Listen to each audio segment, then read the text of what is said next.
Hey there, and welcome to The Deep Dive, your go-to source for cutting through the noise and getting to the core of complex stories. Today we're plunging into the intricate world of municipal governance and accountability, with a keen focus on a critical institution in the city of Dallas, the Office of Inspector General. Our mission for this deep dive is to unpack the significant journey behind Dallas's OIG. That's the Office of Inspector General. It's a vital role, really designed to keep city operations clean, transparent, and trustworthy.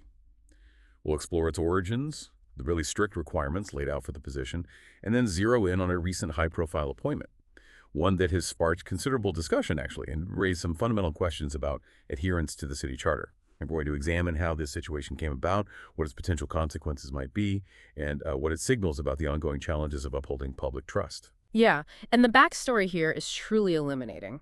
This independent oversight office, it isn't just some progressive ideal, it's a direct consequence of past challenges and, frankly, a city's determined effort to rebuild and foster public trust. What's particularly fascinating about this specific deep dive is how even with clear foundational rules, well, their implementation can often become the real test of a city's commitment to accountability. Right. Every crucial oversight office has a story, doesn't it? Yeah. A specific moment it became necessary. For Dallas's Office of Inspector General, it wasn't just a proactive policy in a vacuum. It was very much a response to a crisis. Can you take us back to that tipping point? What really spurred this change? Absolutely. The push for an independent inspector general in Dallas, it really gained momentum as part of Mayor Eric Johnson's ethics reform proposals.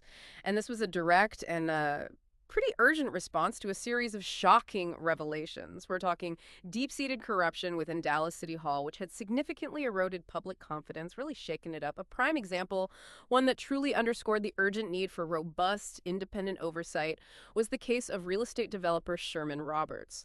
So in November 2022, Roberts pleaded guilty to bribing two Dallas City Council members. Why? To gain support for his low-income housing projects.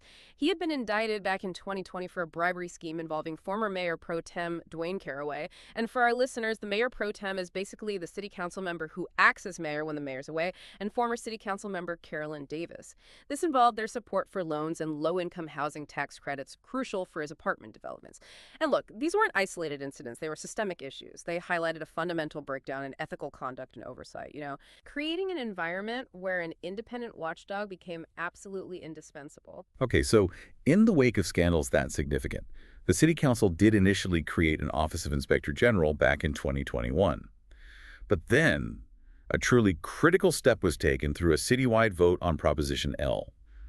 What did that mean for the Office of Inspector General, and why was it such a pivotal change? Proposition L. That was the game changer. Voters overwhelmingly approved it through a city charter amendment in November 2022. It formally established the Office of the Inspector General, or OIG, as we'll probably call it, as a truly independent entity. And this was pivotal because prior to this amendment, the Inspector General was actually housed within the city attorney's office. Think of it like police internal affairs reporting to the police chief versus reporting to an independent civilian review board. It's that kind of shift. Right, that structural independence. Exactly. Mandated by voters, designed to remove any real or perceived conflicts of interest, the amendment stipulated that the Inspector General would now be appointed directly by the City Council for a 2-year term with a clear mandate for autonomy. Okay, and for the citizens of Dallas, what exactly are the core responsibilities of this now independent OIG? What does it actually do day to day? Well, its job description is incredibly broad and, frankly, crucial. The charter makes it clear. The OIG is tasked to independently investigate and resolve ethical issues within the city, including those related to fraud, waste, abuse, public corruption, and official misconduct. So give us an example, like what kind of thing? Okay, imagine a city department consistently overpaying for supplies without getting competitive bids. That could be waste. Or a city employee using, say, a city vehicle for personal trips. That's abuse. Those are the types of things the OIG would probe. The office also receives, investigates, and makes initial determinations regarding ethics complaints, often channeled through a dedicated fraud, waste, and abuse hotline so citizens have a direct way to report concerns. And beyond investigations, it also issues confidential and general advisory opinions to city officials and employees, sort of a preventative resource. And it provides training on the city's code of ethics to try and foster a culture of integrity. That's pretty comprehensive. It's worth noting something you pointed out earlier. Even with this formal independence, if you look at the city's budget document for fiscal year 2024-25, the adopted annual operating and capital budget. These OIG duties are still explicitly detailed under the City Attorney's Office section. That structural detail is quite interesting. Does that present any potential challenges to the OIG's stated independence, even if it's legally separate on paper? That's a really astute observation. And yeah, it highlights a potential friction point, doesn't it, between the legal structure and the practical implementation. While Proposition L guarantees the OIG's independence by charter, its continued listing within the city attorney's budget section, even if it's just administrative, it could create confusion or maybe even subtle pressure. It might, for instance, affect public perception of its autonomy or even internal things like resource allocation, maybe reporting lines within the bureaucracy. Ideally, you'd want an independent office to have its own distinct budget line item, right? Mirroring its independent legal status. It would fully reinforce its separation and underscore its direct accountability to the public through the council rather than through another department. Seems like a minor detail, but, well, it can speak volumes about operational independence. Okay, so given the critical nature of this role and its hard-won independence, what specific, almost ironclad qualifications does the Dallas City Charter demand for the Inspector General? It really sounds like they were trying to build a position that was beyond reproach. They absolutely aimed for a gold standard. The city charter amendment under Proposition L is remarkably precise here. It sets a very high bar for anyone holding this position. It stipulates 3 non-negotiable criteria, 3 things they must have. The individual must be a competent practicing attorney, they must be a certified inspector general, and crucially, they must reside within the city of Dallas. Okay, 3 specific things. Yeah, and each one serves a distinct purpose. Being a competent practicing attorney ensures, legal smarts for investigations and opinions. Certified Inspector General implies a specialized skill set in oversight, auditing, fraud examination, stuff that goes beyond just general legal practice. And the residency requirement, that fosters a direct connection and accountability to the community the OIG serves. These aren't just preferences, they are explicit foundational requirements, designed to ensure the highest level of competence and impartiality. It sounds like they're looking for a civic superhero in this role.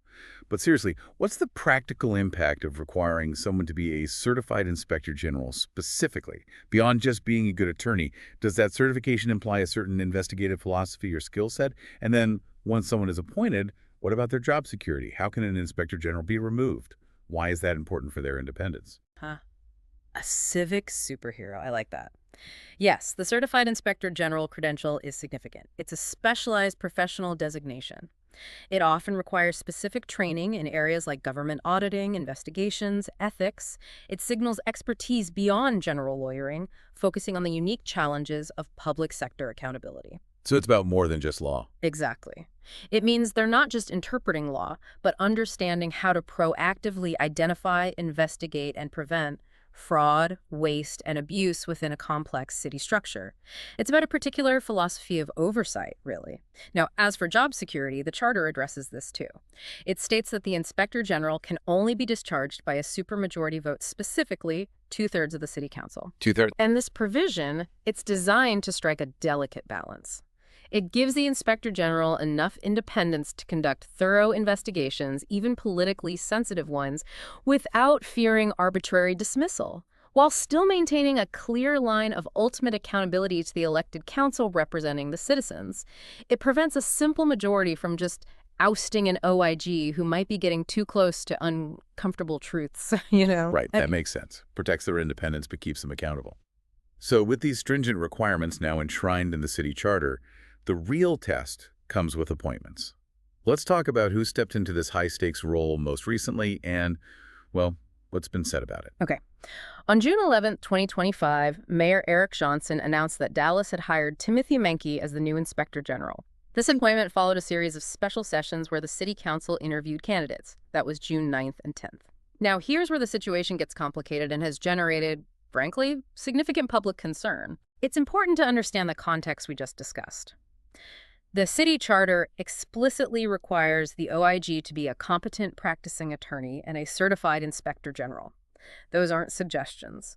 However, reports that have come to light following Mr. Menke's appointment indicate that he does not meet at least one of these core non-negotiable qualifications, specifically the practicing attorney requirement. Wait, so he's reportedly not a practicing attorney, but the charter says. Exactly. While the initial press release from the mayor announcing Menke's appointment didn't provide specific details about his background or how he met the explicit charter requirements, subsequent analysis and public questioning have really highlighted this critical discrepancy. This immediately raises fundamental questions about the appointment process itself and the council's adherence to the very charter they are sworn to uphold. Wow. Okay, so if the OIG appointment potentially violates the city charter, what are the immediate and long-term consequences for the city of Dallas? This sounds like it could trigger significant legal challenges, maybe other political fallout. This is indeed where the rubber meets the road, and yeah, the implications are quite serious. Firstly, a direct violation of the city charter for such a critical position, well, it immediately undermines public trust, doesn't it? The very office designed to uphold ethics and accountability starts under a cloud of controversy regarding its own legitimacy. Not a great look. Not at all. Legally, this situation could trigger what's known as Proposition S, which was another Dallas Charter amendment. Proposition S. Proposition S was approved back in 2020. It basically allows citizens to sue the city council or the mayor if they violate the city charter. This means that residents or, watchdog groups could potentially file a lawsuit challenging Menke's appointment, seeking his removal, arguing he's unqualified under the charter. So citizens could sue the city over this? Potentially, yes. That's what Prop S allows. And beyond Proposition S, the city could face other legal challenges too. For instance, think about this. Any investigations or findings made by the OIG under an allegedly unqualified individual, they could potentially be challenged in court. Yeah, creating a legal quagmire and possibly undermining the credibility of the office's work. Imagine an OIG report uncovers significant fraud. If the head of that office is deemed illegally appointed, the validity of that entire investigation could be questioned. This could lead to a wave of potential lawsuits, not just against the appointment itself, but maybe related to any actions taken by the OIG. That means significant legal expenses and real reputational damage for the city. That's a lot of potential fallout. It really makes you wonder, why? Why would the city council proceed with an appointment that appears to be in direct contravention of its own charter? What motivations might be at play here? And obviously we're talking about potential motivations, not confirmed reasons. That's the crucial question, isn't it? And without being inside those council deliberations, we can only speculate on plausible motivations. One potential motivation could just be political expediency. Maybe there was pressure to fill the position quickly. The council may have prioritized a candidate they found, politically agreeable, or someone who had existing relationships, even if it meant overlooking specific qualifications. Expediency over rules. It's a possibility. Another possibility is a misinterpretation or maybe even a deliberate reinterpretation of the charter's requirements. Perhaps some might argue that practicing attorney is flexible or that other experience is good enough. But you said the charter was pretty specific. It is notably specific.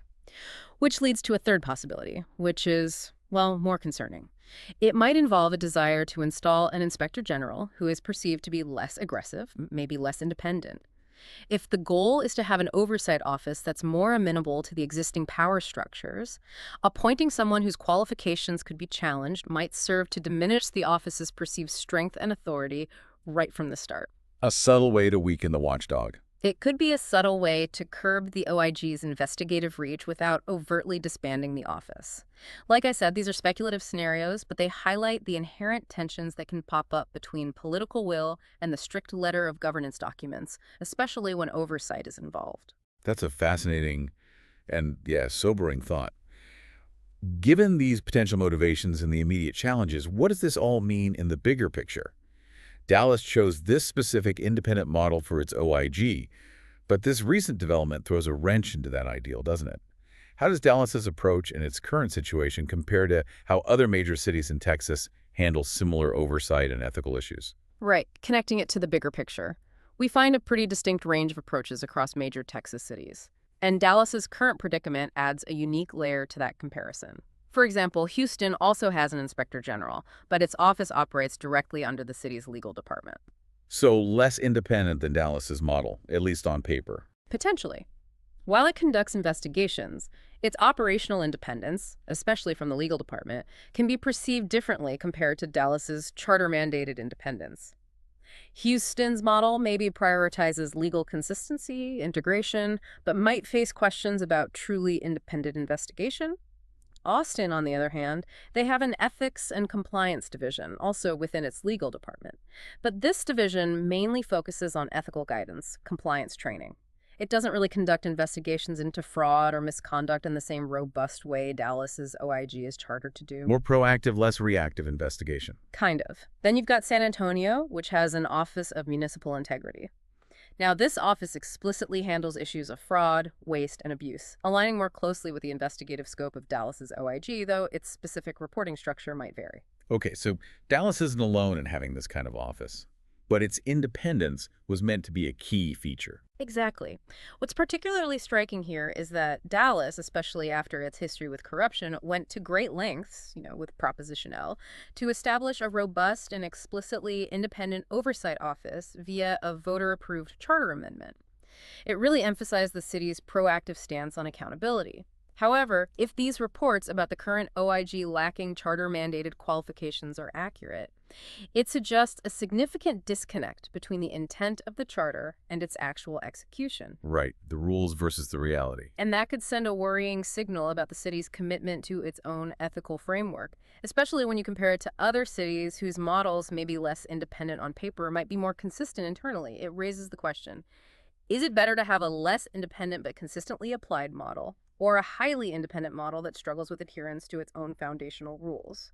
That's a profound point. The difference between a strong framework and its faithful implementation. Wow. Okay, looking forward then, what are some possible outcomes for this situation? And more importantly, what solutions or preventative measures could Dallas put in place to ensure this doesn't happen again, to protect the integrity of the OIG and, frankly, uphold the will of the voters?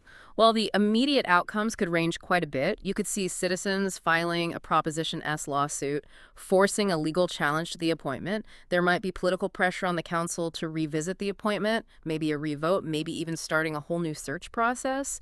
If the issue isn't addressed, though, it could lead to ongoing legal battles, further eroding public trust, and really distracting from the critical work of city governance. So how do they prevent this kind of situation? In terms of solutions and prevention, the path forward involves several key steps, I think. Firstly, it's about re-emphasizing the sanctity of the city charter, just fundamentally respecting the rules. This means rigorous adherence to the established qualifications during the hiring process for any high-level position, but especially one as critical as the OIG. Like maybe more checks. Exactly. You're from Big D.